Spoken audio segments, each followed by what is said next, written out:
vida e o nome dele será glorificado no nome de Jesus.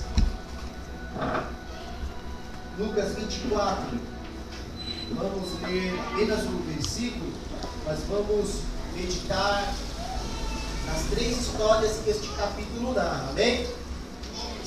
Versículo de número 49. Lucas 24, 49. Palavras de Jesus. Eu envio sobre vós a promessa de meu Pai. Ficai, porém, na cidade de Jerusalém, até que do alto sejais revestidos de poder.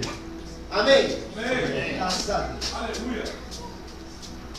O capítulo 24, como você mesmo pode conferir aí na sua Bíblia, é o último capítulo que Lucas escreve falando sobre Jesus, sobre o seu Evangelho.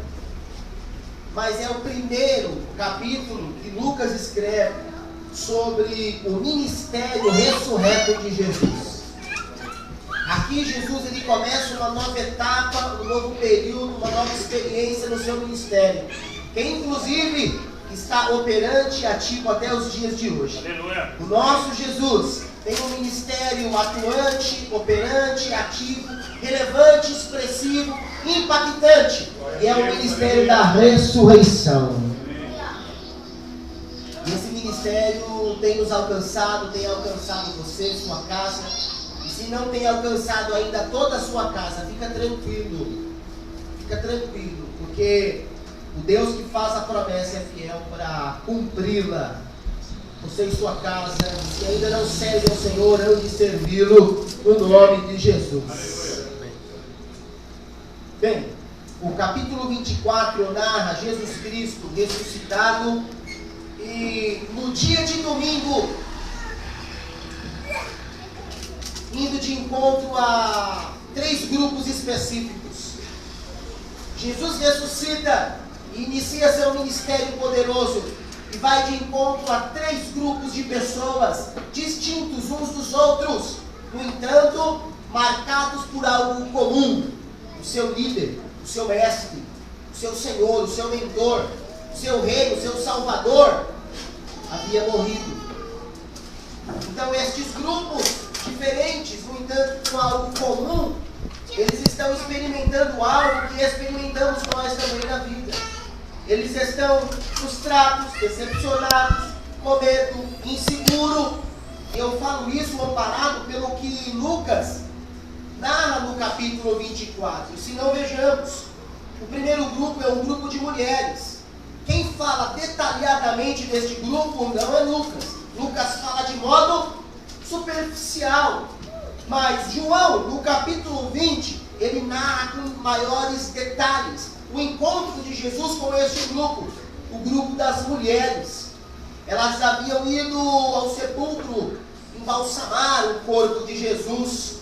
Sabe-se pela Bíblia que no caminho elas iam levando especiarias e conversavam entre si sobre um desafio que elas enfrentariam quando chegassem no sepulcro. Havia uma pedra lá, muito pesada, e elas conversavam sobre essa dificuldade que estava diante delas, mas mal sabiam elas que o Senhor Deus já havia dado ordem a respeito de dificuldades que estariam à frente dela. Aqui nós entendemos, irmãos, e profeticamente entendemos que quando estamos comprometidos, envolvidos com o corpo de Cristo, não o morto, mas o ressuscitado, quando estamos comprometidos e envolvidos com o corpo de Cristo, que é a igreja, que Ele tem nos inserido a elas, ou os problemas futuros, Deus já dá ordem para que as pedras pesadas,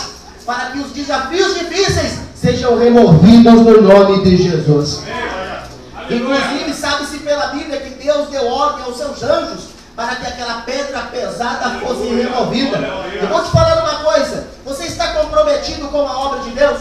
Você está inserido e comprometido com o corpo de Cristo, com o ministério que Deus tem inserido, tem chamado você para servi-lo nesta terra? Você está comprometido com as águas purificadoras? Deixa eu ver se você está. Só quem tem compromisso com esse altar profético e apostólico, levanta a mão e dá glória para Jesus aí.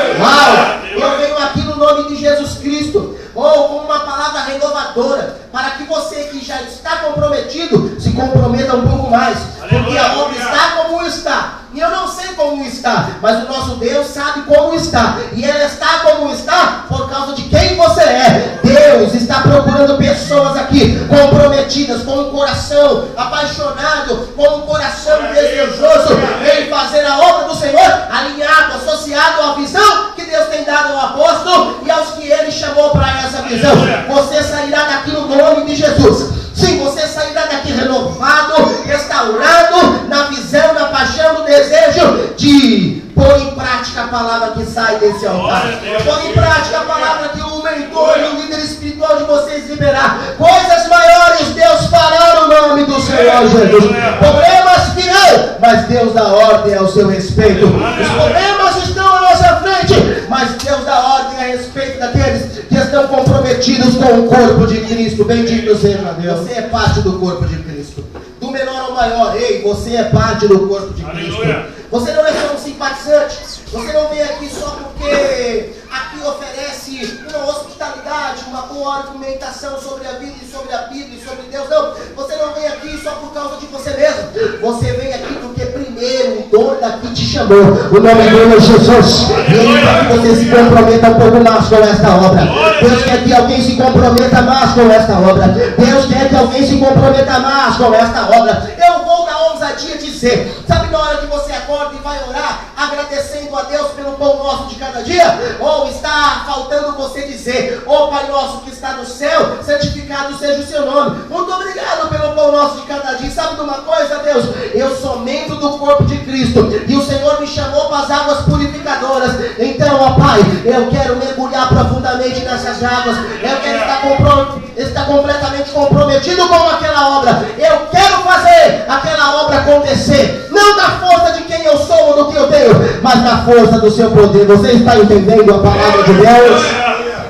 Glória a Deus. Bendito seja Deus. Bendito seja o nome do Senhor. Aleluia. Essas mulheres, elas vão levando especiarias e elas veem a rocha removida e bem, uma das mulheres fica lá. Sempre tem um remanescente, sempre tem quem fica. Outras foram, mas ficou uma lá. E ela ficou lá no sepulcro, não tendo Jesus morto. Não, Jesus não estava mais lá. Ela ficou lá chorando. Jesus pergunta para ela: mulher, quem você procura? Por que você está chorando? Jesus inicia o seu ministério ressurreto, olhando para uma mulher comprometida com o corpo de Cristo. E Jesus nos permite entender que Ele tem interesse em saber o estado psicológico e emocional daquela mulher. Aquela mulher procurava, aquela mulher chorava. E Jesus pergunta: por que você chora? O que você procura? Por que você chora? O que você procura? O que você procura te causa choro? Isso não é um problema. O problema é se o seu choro é de tristeza. Quem chora com tristeza, chora de incredulidade. Quem chora com tristeza, chora por derrota. O Senhor te chama a procurá-lo, mas para chorar de alegria. O profeta Oséias diz assim: me busquem, diz o Senhor, me busquem, e procurem em tempo e em fora de tempo. Procurem o Senhor. Quem procura o Senhor chora, mas não chora de derrota, não chora de tristeza, chora de alegria. Chora de alegria. Faça uma reflexão acerca do motivo do seu choro agora. Faça uma reflexão acerca das suas lamentações agora. Se você se lamenta por causa da sua própria vida, eu vou dizer uma coisa: isso não vai mudar absolutamente nada em você. Mas se o seu choro e o seu lamento é por causa do corpo do Cristo, que não está morto, mas ressuscitou, e nós estamos aqui para representá-lo, escute, Deus te dará motivo de alegria. Eu venho aqui declarar profeticamente na tua vida, ei, Deus te dará motivo de alegria. Eu não sei se amanhã, se nesta semana, ou neste ano ainda, mas há uma palavra liberada para a tua vida que tem compromisso com o corpo de Cristo, que não está morto, mas está vivo. Deus te dará motivo de alegria. Aleluia. Essa palavra é vida, é verdadeira, é santa, é eficaz. Ela não volta para Deus vazia. Oh, Deus está falando para alguém, ou para alguns, ou para todos aqui. Eu te darei motivo de alegria. Você está chorando por minha obra, ou você vai continuar chorando, e você vai chorar todos os dias da sua vida por causa da minha obra. Mas você não vai chorar de tristeza, porque eu te darei motivo de alegria. Eu sou o seu consolo, diz o Senhor. Jesus se apresenta para aquela mulher. Antes de Jesus, havia anjos se apresentando para aquela mulher. Anjos falaram para aquela mulher o que Jesus havia dito. Mas o que os anjos disseram para aquela mulher não mudou nada. Mas quando Jesus falou, mudou tudo. E hoje Jesus está dizendo: olha, eu tenho uma experiência nova. Assim como tive com Maria. Ou ela teve experiência com os anjos, depois teve com Jesus. Assim terá com você. Eu te darei uma experiência nova. E isso e as coisas da sua vida, o seu psicológico, o seu emocional vai mudar, vai mudar. Essa tristeza está indo embora no nome de Jesus. Eu, pelo Espírito Santo, entendo que a palavra é profética e ela está limpando a mente e o coração de alguém. É o medo, é uma insegurança, é uma depressão. São aspectos depressivos, não é uma depressão em si. É aspectos da alma que gera como que um quarto escuro e a gente fica ali conformado com as coisas, sem exercer fé, sem ter aquela expectativa e a certeza do que virá. Deus está limpando a mente e a alma de alguém aqui e está renovando o seu interior. Jesus se apresenta àquela mulher e ele mostra que tem interesse a mente e a alma dela. Por que você chora? A quem você procura? O motivo do nosso choro, o motivo do nosso choro revela o que tem valor no nosso coração. O motivo do nosso choro revela o que tem valor no nosso coração. Você está chorando por aquilo que a ferrugem e a traça destrói? Pare de chorar por essas coisas. Chore por coisas eternas, de verdade. Exercite sua alma. Sinta a dor no teu interior e chore por coisas eternas. Coisas eternas. Coisas eternas. Existem as passageiras, mas Deus quer te falar das eternas. Sabia que existe um trono eterno e Deus está sentado nele? O profeta Isaías, viveu uma experiência incrível com Deus. Ele viu Deus assentado num trono alto e sublime, um trono eterno. Deseje ver o trono de Deus como Isaías viu. Deseje ver Deus. Deseje ver o trono, o governo, a autoridade, a soberania de Deus. Deseje, chore por isso. Ouro, revela o propósito, revela o propósito do seu coração. Revela o que o seu coração verdadeiramente dá valor. Alguém me entende? Diga glória a Deus. João foi levado diante do trono de Deus. E João viu 24 tronos em volta do trono. Uau! João diz que debaixo dos 24 tronos saíam raios e trovões. São coisas eternas. João diz que aqueles raios e trovões são nossas orações. Nossas orações são eternas. Uau! Glória a Deus. O que você anda desejando, querido? Você anda desejando e chorando por coisas terrenas? Esquece, deixa isso para ser secular na sua vida. Chore por coisas eternas. Chore pelo trono de Deus. Chore orando. Sua oração é raio e trovão que sai de debaixo dos 24 tronos que está em volta do trono de Deus. Sua oração não é terapêutica apenas. Não opera na tua mente, no seu coração só não. Sua oração é eterna. Ela sobe em lugares espirituais, onde Deus está sentado acima de todo poder, principado e potestade.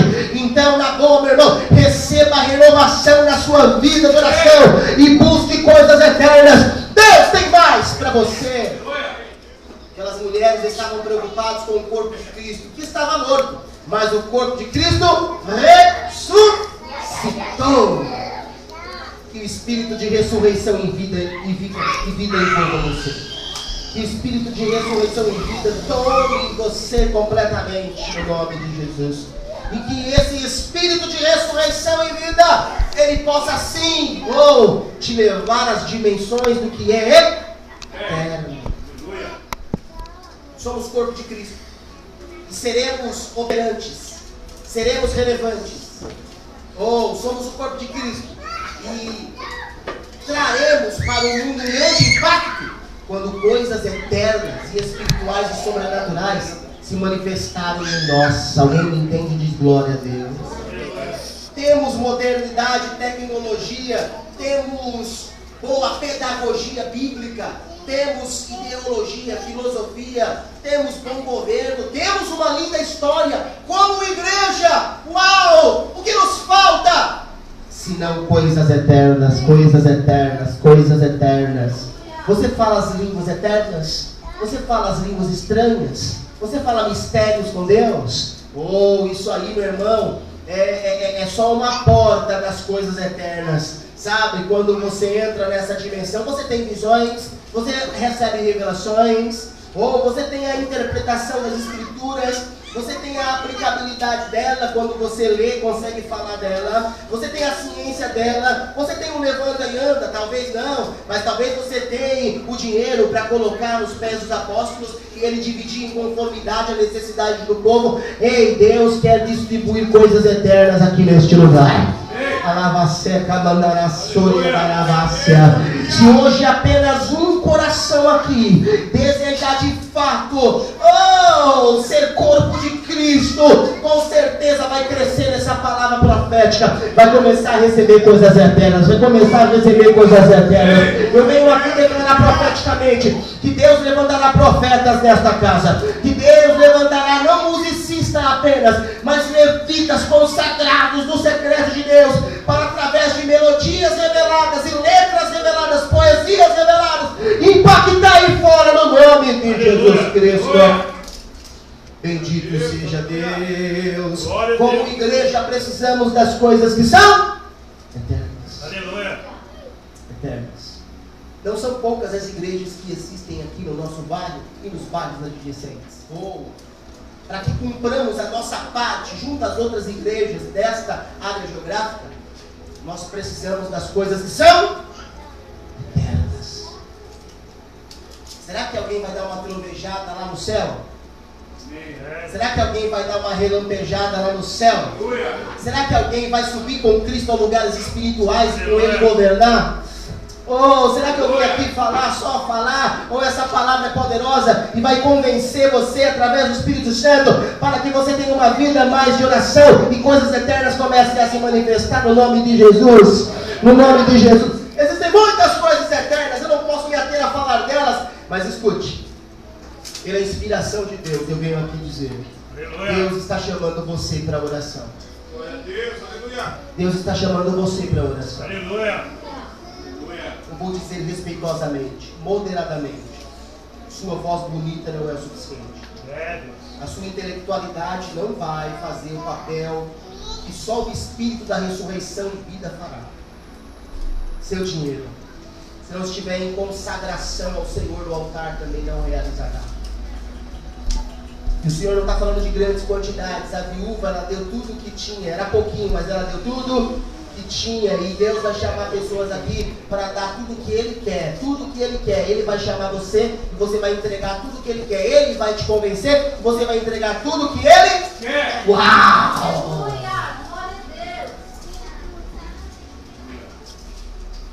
Nos tornaremos uma igreja poderosa, apoteótica e relevante se nos envolvermos com coisas eternas. Diga para o teu irmão: Deus está nos chamando para lugares espirituais. O primeiro grupo que Jesus se encontra é um grupo de mulheres. Muitas vão embora, fica só uma lá. E Jesus Cristo se preocupa com o estado psicológico e emocional dela. Sabia que o mundo, através do que há nele visualmente, no aspecto audível, no âmbito audível, está nos fazendo se tornar cristãos cauterizados? Sabia? O que é um crente cauterizado? Que se conforma com as coisas desta vida, desta terra. Um exemplo de uma mente cauterizada, de um crente Quando ele ajoelha para orar, ele só sabe falar das coisas da... Ele só sabe desejar coisas da... Mas Jesus Cristo ensinando os discípulos, que na época tinham sim uma mente cauterizada, ele disse: buscai em primeiro lugar o reino de Deus e a sua justiça, e as demais coisas serão acrescentadas. O reino de Deus não é comida nem bebida. O reino de Deus é paz, justiça e alegria do Espírito.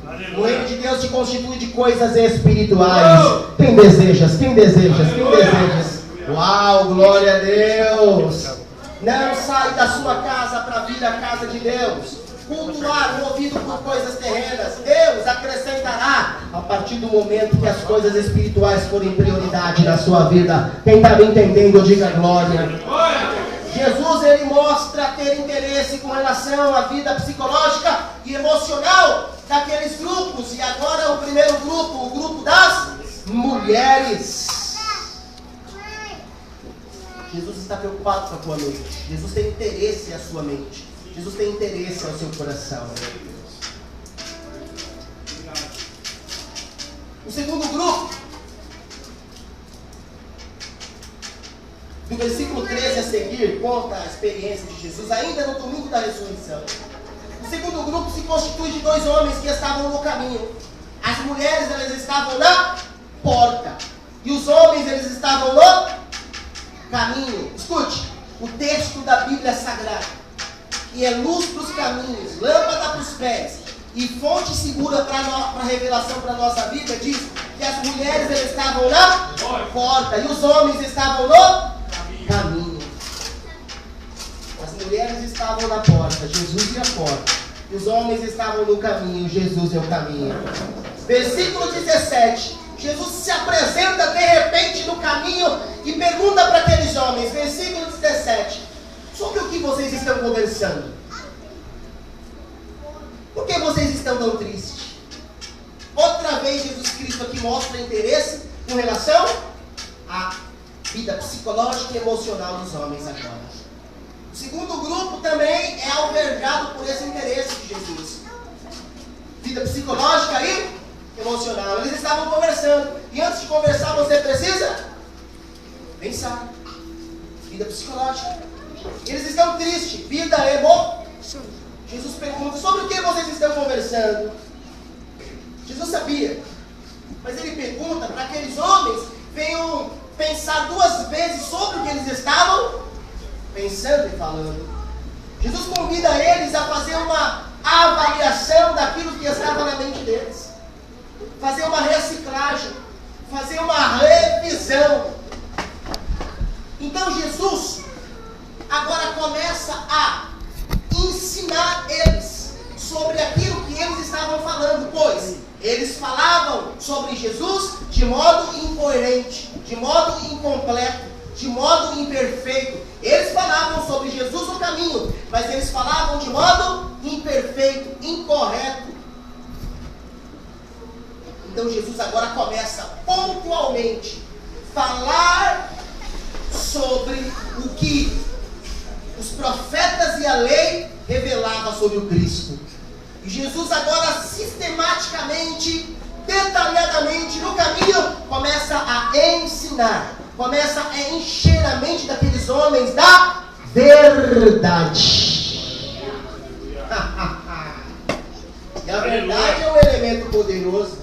Quando você é encontrado pela verdade, ela te protege, ela é um escudo. Quando você é encontrado pela verdade, ela te liberta. Conhecereis a verdade, ela vos libertará. Se existe uma coisa que precisamos neste mundo e nesta vida, é proteção e liberdade, libertação. E quem nos dá isso? A verdade, a verdade, a verdade. Nós estamos no caminho, somos um grupo que estamos no caminho, mas faça uma avaliação. O que você sabe sobre Jesus? Esses homens falavam de Jesus no caminho, mas falavam de modo incorreto, incoerente, incompleto. O que você sabe sobre Jesus compromete o que Jesus tem e quem Ele é na sua vida e na sua história. O que você sabe sobre Jesus compromete. O que Jesus tem, todo o poder no céu e na terra. E quem Jesus é, Deus, Ele é Deus, compromete na sua vida. Então tem gente que está no caminho, falando de Jesus, incoerentemente, incompletamente, imperfeitamente, então não desfruta de Jesus plenamente. Quanto você tem de Jesus aí? Quanto você tem de Jesus aí? Se você me dizer o que sabe sobre Jesus, eu sei dizer o quanto de Jesus tem aí. Alguém tem 1 quilo de Jesus. Alguém tem 1 tonelada de Jesus. Escute! Jesus, Ele é revelado nas Escrituras. E as Escrituras nos dão acesso ao Jesus que viveu, morreu, ressuscitou. E está vivo até hoje, até agora e eternamente. Amém. Jesus não tem fim. Com isso eu venho aqui dizer para você profeticamente: Jesus quer se revelar mais a você. Aleluia. Jesus quer te proporcionar uma experiência com Ele na terra e na vida.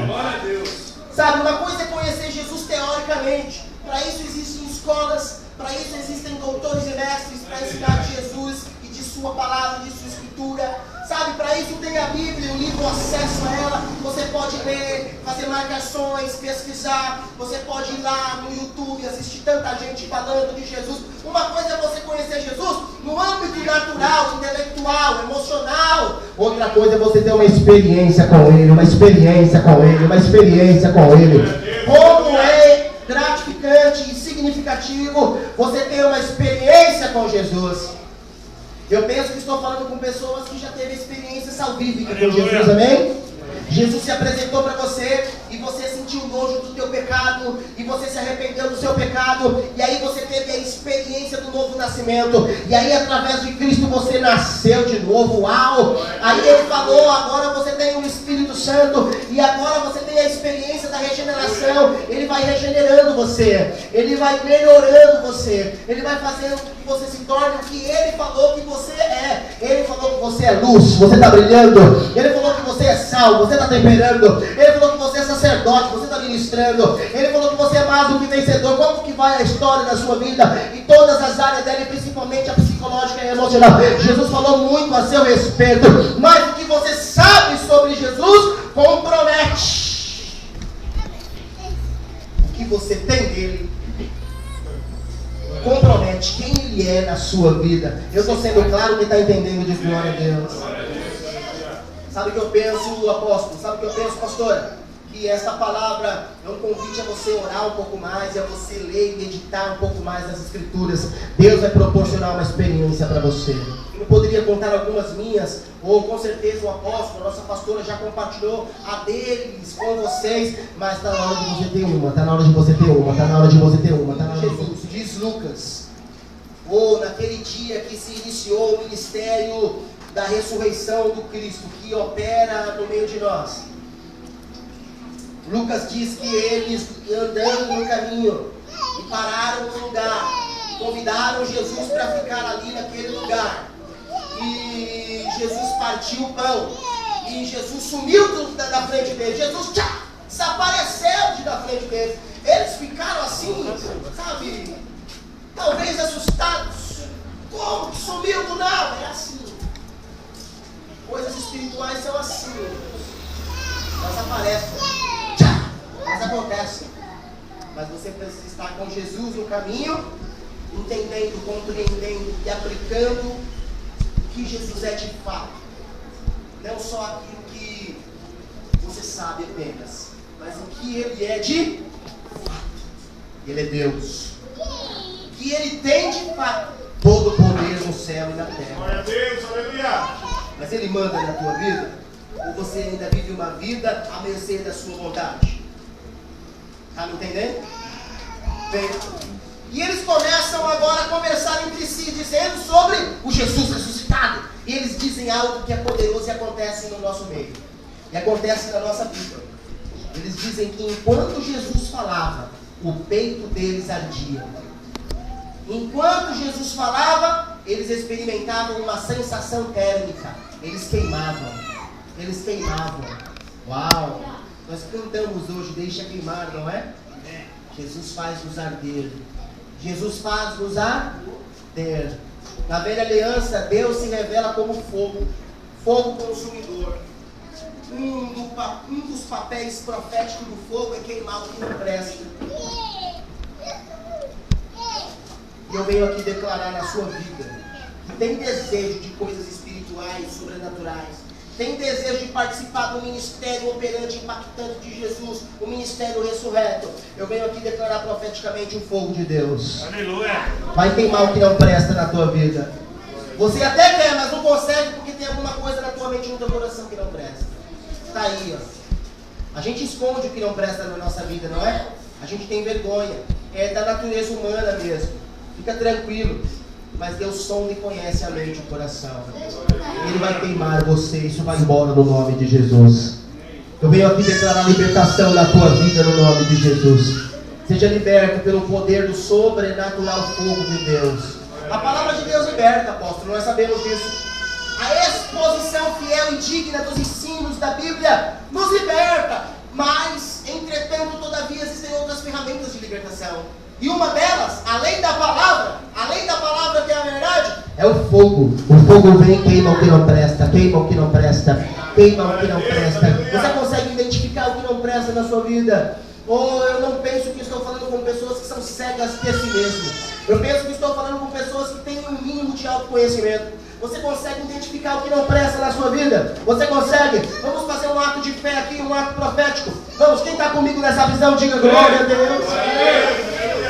Oh, pega o que não presta agora. Pensando, pega agora, põe na tua mão. E fala, Senhor, queima o que não presta na minha vida. Queima o que não presta. Identificou o que não presta. Deus queimará o que não presta. O fogo de Deus arderá continuamente. Não se apagará. O que não presta é queimado. O que não presta é queimado. Você está entrando num processo de libertação das coisas mais horrendas, mais vergonhosas, que estão escondidas e ocultas na tua mente e no teu coração. Seja queimado no nome de Jesus. Você acredita nisso? Aplauda ao Senhor e glorifique a Deus.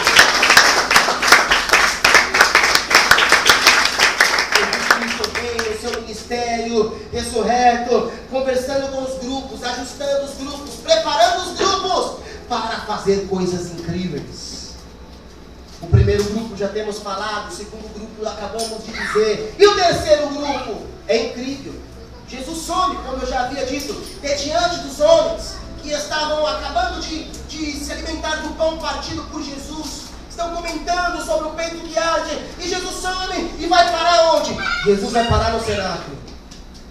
Jesus vai parar dentro de uma casa, de um cômodo, de um cenáculo, tendo a porta fechada. Jesus entra com a porta fechada. Uau! Aleluia! E ó que a Bíblia diz que ele tem a chave de Davi nas mãos. O que ele abre, ninguém fecha. O que ele fecha, ninguém abre. Nessa ocasião, ele nem precisou usar a chave.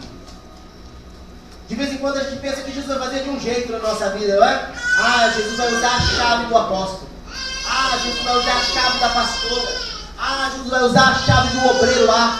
Ah, Jesus vai usar a chave da campanha B. E Jesus está dizendo, não, eu vou surpreender você. Eu vou usar você. Eu vou usar você. Eu vou usar você. Eu vou me utilizar na tua vida. A gente fica pensando, Jesus vai usar a chave da medicina. Jesus vai usar a chave da tecnologia. Jesus vai usar a chave do poder monetário, da economia. E Jesus está dizendo, eu vou surpreender você. Eu vou entrar com a porta fechada e eu vou me deparar diante de você para te renovar, te restaurar, resgatar em você o que eu havia dito. Quem já ouviu Deus falar sobre sua própria vida? Deixa eu ver, por gentileza. Uma, duas, algumas pessoas já ouviu Deus falar, né? Deus fala de diversas maneiras, nos dá um sonho, usa servos e profetas, fala conosco mesmo quando lemos e meditamos, a gente vê, entende, compreende que Deus está falando com a gente, vê, Deus ele se comunica com os homens de diversas maneiras, Deus ele se comunica com a gente no idioma que a gente entende, no nível da intelectualidade que a gente compreende. Se precisar desenhar para alguém entender, Deus ele vai desenhar para alguém entender, porque Deus ele quer se comunicar com as pessoas. Bem, texto vai dizer, versículo 38, que eles estavam perturbados. Eles estavam perturbados com o que estavam pensando. Escute, esses homens que haviam andado com Jesus, esses homens que ouviram de 2 a 3 vezes Jesus dizer a eles: eu vou morrer e vou ressuscitar. Esses homens estão com pensamentos negativos, que causavam neles perturbação, pavor. Isso é um grau mais intenso do medo, não é verdade? Perturbação e pavor, desespero quase. Esses homens aqui estão também com a vida emocional e psicológica comprometida, não é verdade? Jesus se depara com o terceiro grupo agora, pastora, e meus irmãos e irmãs e apóstolos. E este terceiro grupo aqui está sofrendo de problemas psicológicos e emocionais também. Mas Jesus diz, ainda no versículo 38, por que sobem tais pensamentos aos vossos corações? Veja as minhas mãos. Jesus convida as pessoas a vir. É bem verdade que bem-aventurado aquele que não viu, mas Jesus chama as pessoas para ver. Jesus chama as pessoas para ter uma visão correta, uma visão mais nítida do que é o Evangelho, do que é o reino de Deus. Amém? Amém. Alguém aqui precisa de uma visão mais nítida do reino de Deus. Aleluia. O reino de Deus não se constitui em vir ao culto. Reino de Deus e Evangelho começa em ser igreja, ser parte do corpo de Cristo. Vir ao culto é um bom hábito, um bom costume de quem é membro do corpo de Cristo. Se deixa de vir, vai morrer e padecer, porque não está enxertado no caule da comunhão, da coinonia, da unidade do corpo de Cristo. Quando você não tem desejo gostoso de vir à igreja, é porque já tem erva daninha sugando a vida espiritual sua, o galho da videira verdadeira. Quem está me entendendo aí na glória? Mas o Senhor está libertando alguém aqui, está dizendo: eu vou queimar o que não presta. E você vai ter um desejo ardente de estar na minha presença e estar em comunhão com os meus filhos na terra. Quando não tiver culto na casa de oração, você vai fazer um culto lá no teu quarto em secreto e particular. Glória a Deus.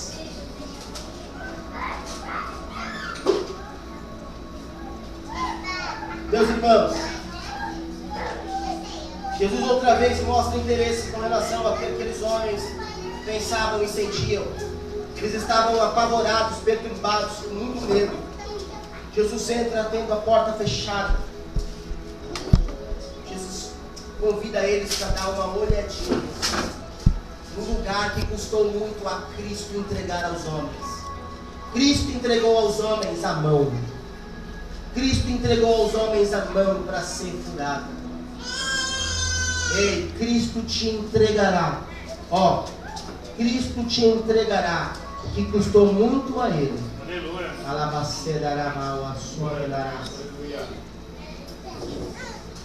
Olha que palavra profética e revelada para alguns ou para alguém aqui. Escute. E busca. Ore, santifique, consagre. Faça isso em particular. Eu quero você sozinho. Fique lá. Porque eu vou te mostrar uma visão que vai trazer coisas diferentes na mente e no coração das pessoas que te ouviram. Glória a Deus, aleluia. O mundo está à busca de novidade. E o Evangelho é novidade de vida. Glória a Deus. Deus está abrindo a porta da revelação para a vida de quem começar a buscar Ele. Aleluia. Você terá respostas às perguntas das pessoas que se relacionar com você. E as respostas não serão convencionais.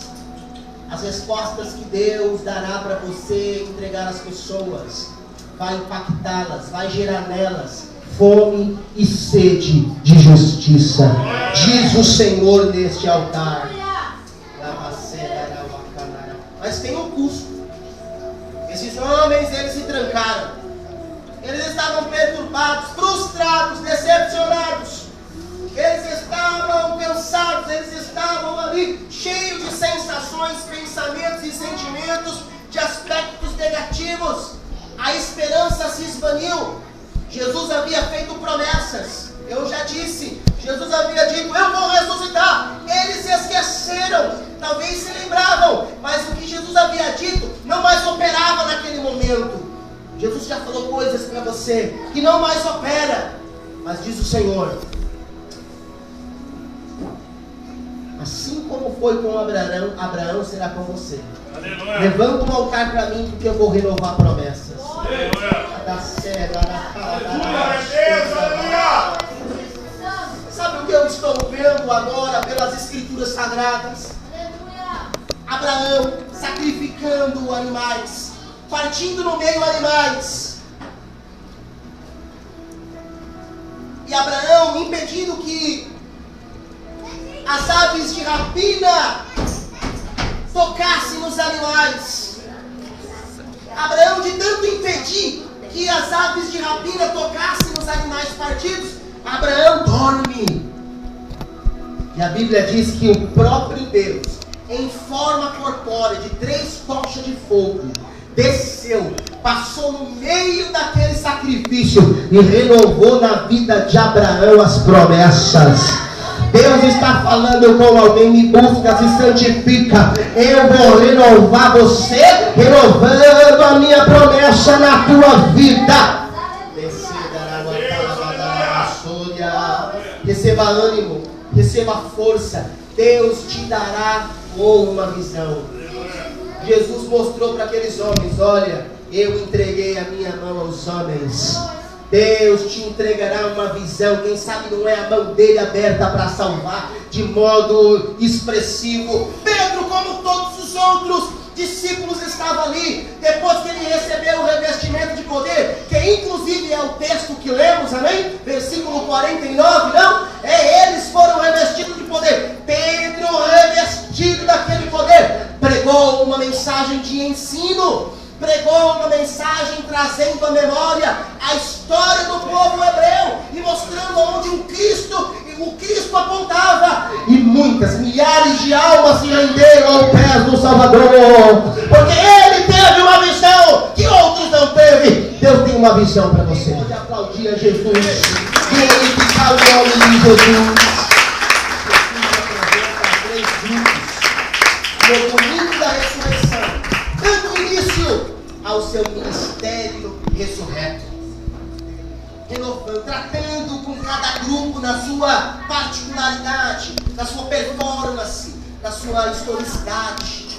Jesus, ele quer se revelar a você, na sua história, na sua performance, na sua cultura, e ele quer renovar, resgatar, restaurar, te dar uma visão nova.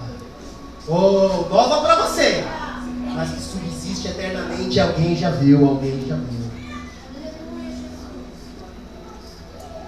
Bem, Jesus Cristo agora reunido com os 3 grupos. Os 3 grupos estão reunidos. Jesus Cristo diz um texto que eu havia lido no começo dessa mensagem. Jesus Cristo diz: e eu envio sobre vós a promessa de meu Pai. A promessa do Pai era todos serem revestidos de poder. No entanto, havia a necessidade, irmãos, havia a necessidade de que esses grupos permanecessem, perseverassem. Não desista, fica firme, não abre mão de congregar, de cultuar. Ora todo dia. Orou na segunda, não aconteceu? Ora na terça. Não sentiu nada, não tem problema, ora na quarta. E se Deus não falou com você, vai para a quinta. E se na sexta talvez você não viu nada, não entendeu nada, talvez não tinha nem nada para dizer, vai na sexta se abaixar, se humilhar, ficar em silêncio na presença de Deus. Porque foi Jesus que disse: pedi, dar-se-vos-á. Buscai e acharei. Batei, abrir-se-á. Jesus ensinando sobre a oração, ele diz que é importante ser perseverante, apenas perseverante? Não, perseverante e crescente. Primeiro você pede, comportamento verbal. Não tem resposta? Busca. Comportamento físico, atitude corporal. Não tem resposta? Irmão, vai para a violência. Bate. E a violência do crente não é física, não é carnal. A violência do crente é se humilhar, é chorar. Não é rasgar as vestes, é rasgar o coração.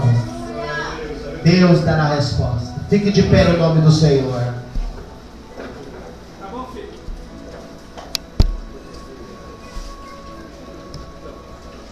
Quem entendeu a palavra, diga glória a Deus. Glória a Deus. Quer mais de Deus? Busque mais a Deus. Você é um grupo de discípulos de Jesus. Eu vou orar.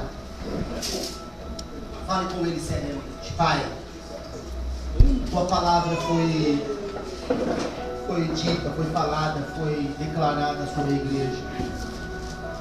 Esta palavra venha produzir no coração de cada pessoa exatamente aquilo que é necessário para que esta pessoa, como discípulo seu, Senhor, o Senhor possa experimentar a totalidade do teu querer, que possa ser sim parte desta igreja que goza do Espírito da ressurreição e da vida, possa ser parte dessa igreja de expressão profética sobrenatural. Oh, no nome de Jesus, eu oro e te agradeço. Quem concorda, diga amém e aplauda ao Senhor. Deus te abençoe.